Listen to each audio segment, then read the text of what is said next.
Hey there, I'm Priscilla Shire, and I'm here with one of my closest friends in the world. Her name is Rachel Ann Ridge, and this is one of my favorite animals in the world. This is Flash, and Flash the donkey is someone that you really need to know. Rachel has written all about him in this brand new book. Tell us about this book, Rach. Oh, well, Flash is the star of this book, Yes. but really it's also God is the star of it because Flash showed up on our doorstep several years ago at a really inconvenient time. And it was not a good idea to keep a donkey. We were so busy with raising our family and trying to keep a business afloat. And the last thing that we needed was a stray donkey. But we took him in. And I remember when he showed up. I know. It was actually very interesting. You're trying to figure out where in the world this donkey came from. And you called around for a long time trying to find a home for the donkey, right? Well, what we found out from our local sheriff was that donkeys like this are a dime a dozen, and they literally have no value whatsoever. They can't sell them, they can't give them away, and so they were only too happy to find out that we were willing to keep him.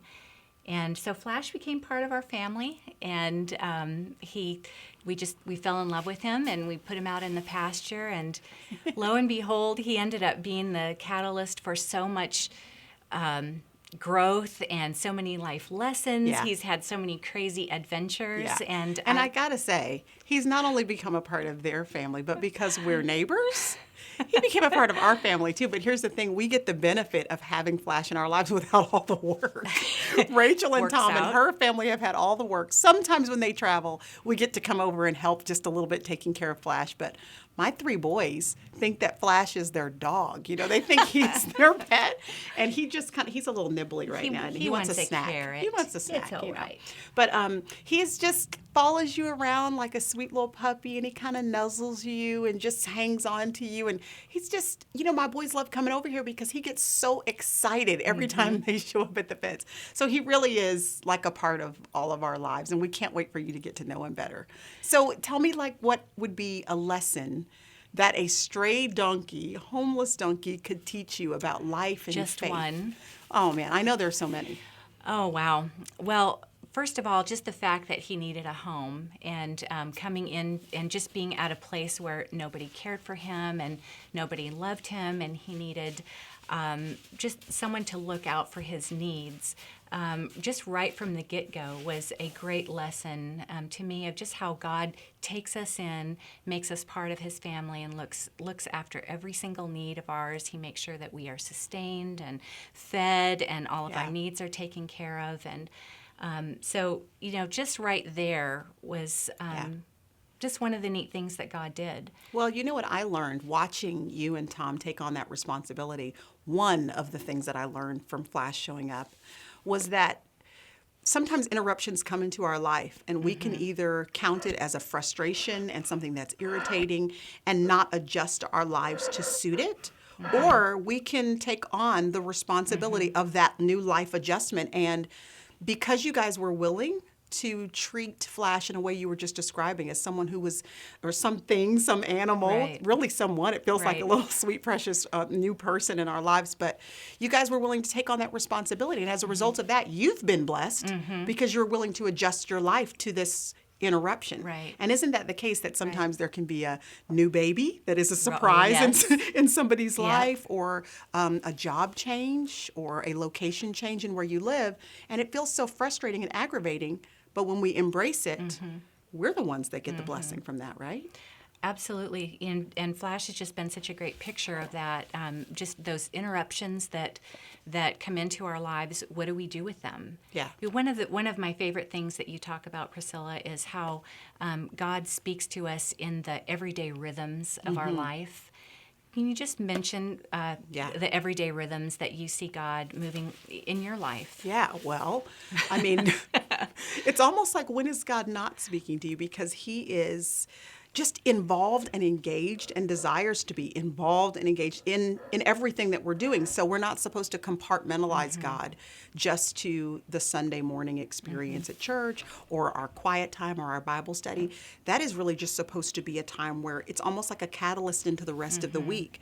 That verse we read about, or that theme that our pastor preached on at church on Sunday, that we're supposed to take that with us into our Monday, Tuesday, Wednesday, Thursday, Friday. And when we do, when that verse is on our heart or that thought is in our awareness, and we're constantly saying, like Brother Lawrence wrote years ago about practicing the presence of God, then so you can see and sense God speaking to you by His Spirit through the regular occurrences of life. And that's really what this book is all about. It's about how Tom and Rachel really saw God adjusting them experientially in their lives, but also just God teaching them flat out lessons because of some of the silly, funny, hard things that Right. Flash would bring. Right. Like one time, Flash wandered into this adjacent field Because he fell in love. with the horse next door. Yes, she he was did. cute. She was very cute. And she was batting the eyelids long like this. legs, Yeah. very pretty, long flowing mane, and Yeah, we understood.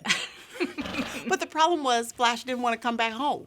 And so he broke through fences, broke down gates to get to her, and we actually had a sheriff department show up at 1 o'clock Yeah, in the morning. because you didn't even know he was gone at No, first. No, Yeah. just saw these flashing lights outside the window, and they said, "Excuse me, ma'am, your donkey's gone." And apparently he's in love with the mare next door. So the neighbors had called on you to come get Flash because he was a troublemaker. the next day, who did I call? Faithful neighbor and friend Priscilla. But she's bailed me out of stuff before too. So that's just what you do when you're neighbors and friends. So I raced over, I put on my, grubby shoes, grubby clothes. I raced over because we had to try to get Flash to come back. And he was Right. so stubborn. Y'all, this took forever. And it was like 105 degrees, and we were just like sweating, and I'm pushing, you're pulling. Yes, we you're- actually have a picture. Who took the picture? I did, because You I took the picture of me pulling? Yes. We tried everything to get the donkey to come with us back to safety, back home. And it was so difficult. And I mean, it really did take Oh, 3 hours. It was. Is that how long yeah, it was? It was like 3 hours. Yeah. 3 hours. And I promise you, it wasn't probably a couple days later that my quiet time was from, I think it is Psalm 32, where the Lord is speaking and He says, you're stubborn just like a donkey. Why won't you come where I'm asking you to come and do what I'm asking you to do? I'm just basically trying to So take perfect. you home, take you to safety. And here I was just fresh off of the experience of trying to get Flash to come back home. And I could so see myself. I could see how Absolutely. God's Spirit often is just wanting us to come back to safety and back home. And we resist Him and we fight against Him. And so, I mean, that's just one of the Perfect ways picture. we have heard God speak to us because of Flash the donkey. Perfect picture. Yeah. I love that. It's one of my favorite stories. But I learned through that about just following my passion and being willing to break down fences, break down gates, whatever was standing in my way, to just reach for that thing that God had for me, just like Flash did. It was such a perfect picture. Yeah. And it just brings me back to the point of God using those everyday occurrences. Oh, that's perfect. Look at that. Oh, nice. This is what, look at that's perfect. That's awesome. Oh, I love it. Flashy. I think I should give you a carrot for I that. think so. Come on over here. Come here, boy. Oh, yeah. Come here where we can see you. That's a good boy. Okay, there's Right a on story that you camera. tell. I love it. That's what he should be doing on Right on camera. cue, That's what he yep. does, right? So there's a story that I really like, and I don't remember all the details, but you talk about how he got loose again another time, and he is just hanging out with these gorgeous, tall, fantastic horses, look like stallions. And he was Yes. just running right along with these beautiful, beautiful horses with his little stubby mule legs. Tell us about that. Well, these horses got loose, and we while we were waiting for their owner, they had gotten loose onto our property, and Yeah. so Tom put them into the pasture with Flash until their owner could get here. And it was just so comical because here's Flash with his stubby little legs and his bristly little mane with these beautiful stallions, and they were prancing and dancing and just He thinks you're feeding yeah, him. I know. it was like a horse ballet, and there was Flash over there. He was next to the fences where the cows next door were, and he suddenly kiss. discovered that he was an equine, that he was made of greatness, and so he just went and started dancing with those horses, and they danced and he danced, they pranced, he pranced. Yeah. It was just hilarious, but it was such a great picture to me of how I need to remember just exactly the greatness that's inside of me. No matter if I look different on the outside. Right. Yeah. You got the heart of a thoroughbred on the inside. And then tell me the chromosomal difference between a horse and a mule. Well, there's only one set of chromosomes that differentiate a donkey from a horse. So they're exactly the same except for this one set of two. And what a difference it makes. But Yeah. it was like Flash had discovered all of those equine chromosomes that he had, and instead of focusing on the one set that he was missing, he just took off and he just went with all of those horse chromosomes that he had. Good. So That's so I great. just love that story. Are you sniffing me, buddy? He is. He wants a little nibble. Well, He's there going you to go. take. There's a lot of hay to nibble on. Okay, delicious. how long have you had Flash? We've had Flash for probably 7 or 8 years. Okay, so this is not a little life interruption that, 2 weeks ago Flash showed up. Right. You have been faithfully taking care of this donkey. How many people could say that they would allow this kind of, because there's been expense involved, because he's had to have, to make sure that he's taken care of medically, and there's food to buy, and now, Flash has been kind of out here in the pasture by himself. He needed a friend, so now he's got a little friend you guys went and got for him. It just keeps growing and getting bigger and bigger. Yeah, Henry's a lot of fun. Yes, he is. Yes. And another sweet animal that you don't have anymore, but that was here even before Flash, was Bo. Right. Now, Bo was their, I want to say golden retriever, no, but it's he's not a golden lab. retriever. He was a yeah, yellow lab. Yeah. And Bo, we don't have any animals at our house. I can only keep 3 things alive. So I told the boys, if we get a dog, one of them has to go.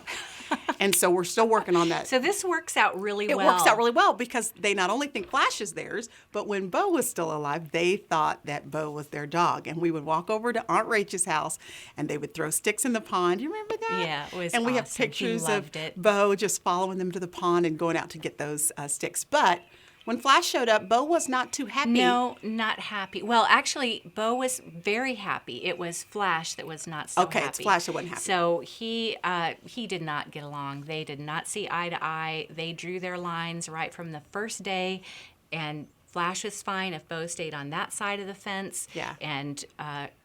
And vice versa. So they kind of mapped out their territories, and that's how they existed. Yeah. Really up until the very end when Bo finally was getting old and kind of crickety and could barely get around, and then they managed to make their peace. And it was really, really a beautiful thing. And, Yeah. and there again was just another great lesson of making the most of every day and not letting the opportunities pass you by to make things right with the people that are in your lives. And Because you really never know You when don't. your time with that person is going to you be up. don't know. Yeah. You don't know. And so that was just another way that God was just giving me a gentle nudge to just pay attention, to listen, to watch and observe, and then not just stop there, but to take that to heart and really do something with Yeah. it. So I've made a point to make things right with people in my life and to make the most of those opportunities. I think, I'm not sure, but I think that the chapter about Bo and Flash might be my favorite chapter. You're going to have to see for yourself when you read the book, because can I just say, you, Rachel, are a great writer. And I'm not saying that just because you're my friend. I'm saying it because That's you really sweet. are a great I will. writer. I'll pay you later, right? And the thing is, this is not like she didn't just wake up and decide to write this book, you guys. She's been writing for a long time. She has this incredible blog. Lots of women, hundreds and hundreds of women just kind of have been following along with the journey of your life and your passion for home and for peace and order and beauty and sanctuary and all that. So did you ever think that just writing a blog would dovetail into a book? Was this something that you kind of had thoughts of years ago, or is this kind of something that just kind of bubbled to the the surface of your life as a result of Flash? Great question. Well, I really discovered that I loved writing through blogging, and just connecting with people and finding a creative voice in that way. He just wants to nibble. Yeah, I'm going to give you one of my carrots right here. So while we talk, here you go, bud. There you go. That's what he was looking for right there. But writing just became an outlet for me, and just a way of connecting with other people. I never dreamed that I would write a book, but as I began to share stories about Flash and his crazy adventures, and those just resonated with people, I began to see a story starting to develop in the pages, or in the blog pages. And God just has a sense of humor. All I can say is that some people get angels. I got a donkey. Yes. So I don't know what that says about me or what that says about God, but apparently I know he has a sense of humor. He does have a sense of humor. And I do think it says something about you, because I just don't think that I know a lot of people who would be okay with the stray donkey. Like, they would have figured out somewhere for the stray donkey to go, because the stray donkey is not staying here at my house. That's what most people that I know would have probably decided to do. But you and Tom just kind of took it on. And I really do, again, think that is such an incredible lesson that I have admired so much about you, is the blessing that really can come to you when you are willing to open your life up just to whatever comes. Embrace those interruptions.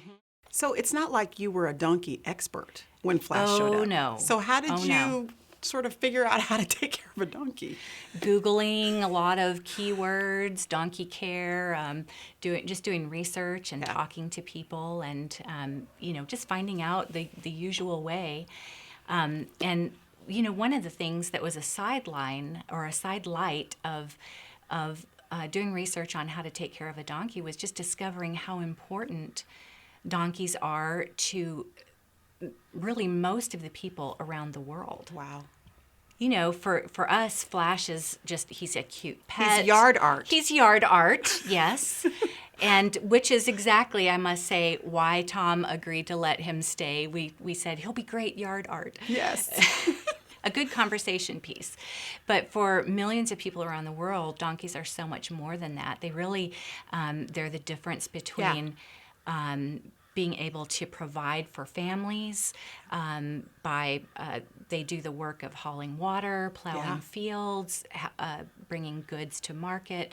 So they're really very extremely important. Like life or death. Right. The quality of someone's actual existence rests on the back of a donkey. Right. Yeah. And so you having Flash sort of led you into understanding and realizing that for other people, this is serious business. Right. Yeah. And I discovered a great organization called Samaritan's Purse. Love and Samaritan's, they do amazing things around the world. Franklin Graham's organization, right? And every year we do the shoebox things at Christmas and pack those. But they do so much more than that. And one of the things I loved finding out is that they actually provide donkeys and other livestock to families in underdeveloped countries. Yeah. And so when I discovered that, Flash and I had a little conversation, and we decided that Flash should sponsor a donkey. And so he's actually sponsored a donkey somewhere in the world. That's perfect. Of course he is. And so other people can participate. They can. How can they do that? Well, all they need to do is go to flashthedonkey.com, and there's a link on there to Samaritan's Purse. You can click on that, and it'll show you how you can provide a donkey or really any other livestock for a needy family. And it really makes a huge difference. And one of the things that I love is that donkeys really help women and children most of all, because a lot of the jobs that are relegated to women and children, hauling water, doing farming types of things, the donkeys can now do. So when you sponsor a donkey, you are really helping a family, a whole family step up out of poverty and be able to provide food and well-being for them. So I'm so excited and so proud of Flash that he has sponsored his own donkey. That's right. And speaking of Flash and his his connection with social media and things like that. You can also follow Flash because he has his own Twitter account, doesn't he? Yes, I do have to help him. It's a little difficult for him to type his 140 characters With on those the big little old phone, hooves. but he manages. So. Okay, what is his Twitter handle? It's Flash the It's Donkey, Flash the right? Donkey. Okay, so Yep. you can follow at Flash the Donkey and, just hear some little fun quips from our boy Flash. He has a good perspective on life. Yes, and he has a nice sense of humor. Wonder where he gets that from. I don't know. Yeah. I don't know. Okay, if you had to pick your favorite story from this book that you've written. I know it's so hard to narrow it down because there's so many good ones. Today, I would say that the one of the things that I've really taken to heart is just about him being a service animal, and that's just what he's made for. He's strong. He loves to serve most of the time, but a donkey is really made for service. And as I just began to think about that and realize that I am made for service, and I am made to and built to serve and to give to others. And there's some great stories in the book about that, and just some great examples of how to serve in love. And of course, the Samaritan's Purse is one great way to do that. But all of us have ways that we can serve others around us, and learning lessons and reading the Bible and going to church and hearing sermons. All of that is good, and God is speaking to us in those everyday moments. But then if we never take it to that next level, to that next step, then we're really stymieing our own growth. Yeah. So it's like, what is God asking you to do? And then go do it. Gulp. Yes, I know. All of us need that lesson because it is really easy to just kind of hear the voice of God through the scriptures or, be in your Bible study group and, God is just, man, you're feeling convicted about some things. But if we're constantly in Bible study or constantly in our churches and yet we leave and we have the exact same lifestyle, we make the exact same kind of decisions, we don't, what we've heard doesn't translate into our actions, then really that is not at all what the scriptures or what God's voice was meant to be in our lives. And I really think that if we don't take it to that next step, after a while, God stops talking to us. Or it's harder for us to hear. Harder for us to hear. Yeah, right. we become hardened, and the conviction just gets softer and softer till It's easy just to push those things away. so easy to push it away. Yeah, I completely agree. So Flash has taught us, not just Rachel and Tom, but Flash has taught all of us what it is to just see that God can really use anything to speak to you. And then when he speaks to us, it should translate into our service to others, how we live our life. It all matters. It all makes a difference. Making the most of every single day. Yeah. And I'm so excited just to share the stories in the book. Yeah. Priscilla, you're in there, of course. Our Did you fun change time. names to protect No, the I innocent? did not. Not in your case. It's all out there. Put me out there on blast, That's huh? right. But And I got to just- write the foreword to the you book did, too, and which I love. So I love that. So blessed. Oh yeah. And it's just such a great reminder that God is, he hasn't forgotten us. Yeah. He is at work in the everyday moments, sometimes using the things that are deemed worthless, Yeah. that are overlooked, that are undervalued. And yet there's a picture there, and there's something for us to grasp, and there's something that God is doing. Absolutely. And that's really the message of the book, and it's the message of your ministry, and Yeah. and our friendship, and the times that we talk and we share, and we just say, what's God doing, and how's he doing it. And so many times it's through the kids' activities and Rachel's the kids are a little laundry. older than mine, and so she's the person I call and go, "What am I going to make it through the teenage years?" And I just go, it's okay. It's going to be okay. She does. And here's the thing you need to know about Rachel, and honestly, this is the reason why you need to get this book. Rachel is the kind of person, I know it's hard for me to talk about you while you're sitting right I here, know. but this is the Don't. truth, okay? The reason why you need this book is because this gal and I have been very, very close friends for about 12 years now. And I have watched her over the course of more than a decade turn so many things that others would have discarded into something beautiful. That's just what she does. It's her way. She has done it in my life in real practical ways, like Rachel. My kitchen is the wrong paint color. I can't figure out what I'm supposed to do to just make it look homey in here. She'll come over and literally just help me turn something, she's like, don't go out and buy something expensive. Let's just take this thing you have. We can paint it. We can refinish it. We can put a speck of gold on it and then hang it up the right way. And it's going to be exactly what you need. She did that with her own home. They got this 1970s barn. Right. Yes. Right. And it had, the shag carpet and, you can imagine. Semi-gloss, white walls. Yeah. I mean, you can imagine what it must have looked like, 1970s barn.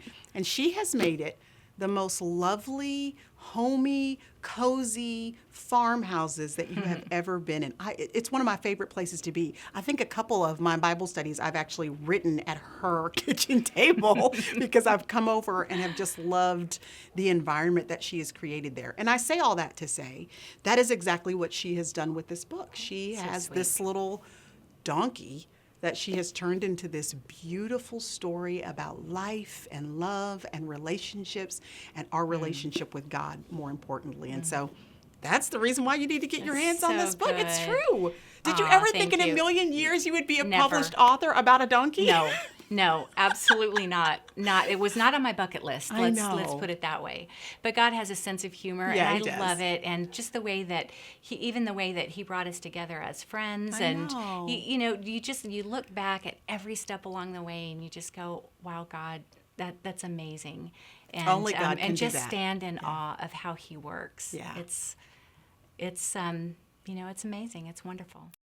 If I had to maybe narrow down what the overarching theme is that Flash has taught me, I think it would probably be that God speaks in the interruptions of our lives. That those interruptions that so frustrate us and we just want to get away from and we want to You pass nailed on. it. Yeah, Exactly. we want to pass it on to somebody else. Right. Likely that is God's way of introducing to you something that is His will for your life.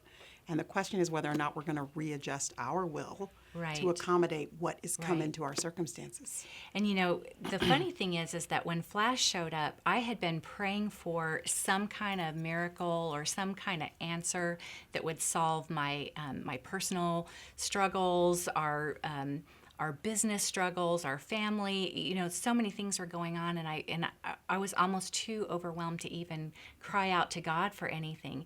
And it would have been so easy to overlook this donkey showing up As the answer, because I was expecting, a winning lottery ticket or the clearinghouse sweepstakes group coming and, showing up on my Or doorstep. at least a great job offer, something like that. Something like that. I would have recognized that. Right. But I didn't recognize that the answers really were coming in these nudges, in the wisdom that could be gleaned from Flash's adventures. Yeah. That he was answering my prayer, but in a different way. And Yeah. so I really had to just embrace and be open Yeah. and see, I'm not going to get an instantaneous answer to my quest. I'm going to have to work this out. But if I'm open, Yeah. and if I have my eyes open, my ears open, those answers are going to come. Yeah. And you know what? It reminds me of Luke 24. There are these two men that are on a journey from Jerusalem to Emmaus. And as they're walking to their hometown of Emmaus, it says this third traveler joins up and starts walking with them and talking with them. And they begin to tell this traveler about all that had happened the previous days in Jerusalem, about how this guy that claimed to be the Savior had been crucified. And just they were talking all about what had happened. And they didn't find out until the end of the journey that the guy they had been talking to was the resurrected Lord. Right. He was there the I love whole that. time. And they were so busy talking Right. about their perspective that they didn't have an opportunity until much later to realize that it was him, and also that he had a perspective to share with them as well Right. if they would have just listened. Right. And I love that. recognize the fact that he was there. I love that. I wonder how many times we're in such a similar situation where Yeah. we're so busy, kind of wrapped up in our stuff and our activities that we miss the fact that God is with us the whole time. Yeah, absolutely. And one of the things I appreciate about you, again, as a friend, but also as a writer, is that you cause people to slow down and to take in all the beautiful things that most of the time our lives are so fast-paced that we're missing them. And I can say from being in a relationship with this woman that what she does is say, hey, just take a step back and just look again, because you're going to see that what you're looking at has far much more beauty and brilliance and excitement and adventure than you really ever thought that it could. And that's really the gem of Flash as It a donkey is. and Flash's Yeah. story. That's the gem of it. It is. That It's there's so beauty good. everywhere. And you're just going to want to run out as quick as you possibly can. Get your hands on this incredible book. I have read the book, and I'm telling you, it is amazing. You need to grab one for so you, sweet. grab one for your friends, because it's awesome. Thank you, Priscilla. I so love you. welcome. Thanks for I being love in you my too. barn today. Oh, yeah. and I being love with being in the barn. and being with our donkey who was naughty, and we had to make him go away. But Yeah, he was a little nibbly yeah, today. But Yeah. thank you. Oh. I had so much fun. Well, you're Didn't welcome. y'all have fun? I had fun. Well, listen, my boys are always ready to be put to work. So if you need this stall cleaned out, if you need Flash fed, if he needs to be brushed, I've got 3 horses over at my house that need to come over here and Okay, get it I done think for Tom's you. calling them right now. Good. Thanks so much for being with us today.